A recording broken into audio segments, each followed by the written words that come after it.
नमस्ते, मैं हूँ रेखा सिंह। हमारे यूट्यूब चैनल पर आप सभी का बहुत बहुत स्वागत है। हम आज तुलसीदास और रत्नावली उनकी पत्नी की कहानी सुनाते हैं आप सबको।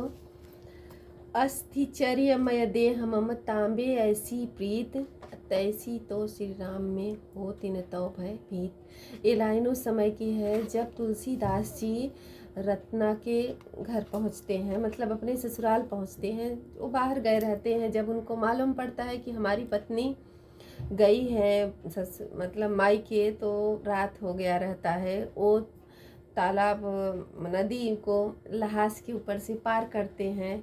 फिर वहाँ जब पहुँचते हैं तो गेट बंद हो गया रहता है। उनकी हवेली, रत्नावली के हवेली का दरवाज़ा बंद हो गया रहता है। तो पीपल के पेड़ पर सांप लटका हुआ रहता है, उस पर वो पकड़ के चढ़ जाते हैं और जाते एकदम व्याकुल हुए रहते हैं तुलसीदास अपनी पत्नी के लिए।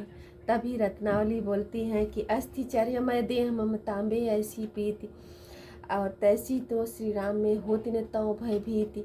इस हाड़ और मांस के शरीर से जितना आप प्यार करते हैं, उतना ही प्यार श्री रघुनाथ जी से करोगे तो आपके आवागमन के बंधन से मुक्ति मिल जाएगी। और तुलसीदास को ये बात दिल पर लग जाती है, जो कि तुलसीदास पत्नी का मोह माया छोड़ करके भगवान में लीन हो जाते हैं और रामचरितमानस की रचना उन्हीं के हाथों होती है। एक हम इसी में आप सबको एक कहानी और बताते हैं। देखो, जिससे हम ज़्यादा प्यार करते हैं, हमारे तकलीफ़ का भी कारण वही होता है। एक आदमी था, उसके पास बहुत सुंदर महल था। उस महल बनवाया था, वो जितना भी पैसा उसकी लाइफ में था, सारा का सारा पैसा उसने उसी महल में लगा दिया था। अब बहुत नाज करता, हमारा महल ऐसा, हमारा महल वैसा, सबको दिखाता, उस पर एकदम मस्त बहुत भाव करता। हमारे महल के जैसा है ही नहीं, किसी के पास था भी नहीं वैसा महल। तो मार्केट में गया था, वहाँ से जब आया तो उसके जो महल था उसमें तो आग लगी हुई थी। बहुत भीड़ लगा था, सब देख रहे थे। अरे वो तो हाय हाय मैं मर जाऊंगा, अब तो मैं जिंदा रहूंगा ही नहीं, मेरा महल जल गया ना, तो अब मैं भी इसी में जल के राख हो जाऊंगा, मैं जिंदा नहीं रह सकता, मेरी जिंदगी भर की पूंजी तो इसी में लगी हुई है। तो उससे किसी ने बोला, आपका बेटा कल इस महल को बेच चुका है, ये तो बिक चुका है।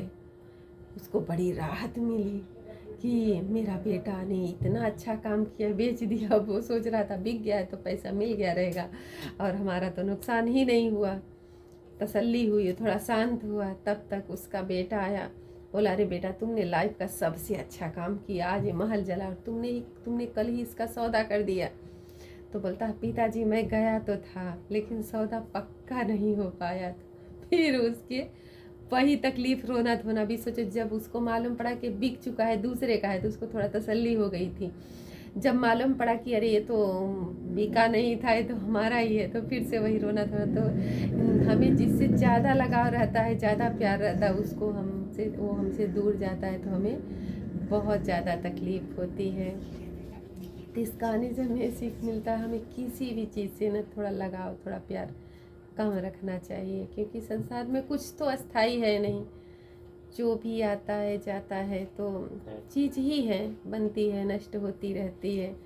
तो इसके लिए ना, अगर हम जितना ही चीज़ों से, इंसान से मोह कम रखेंगे, हमारे दिल को उतनी तकलीफ कम होगी।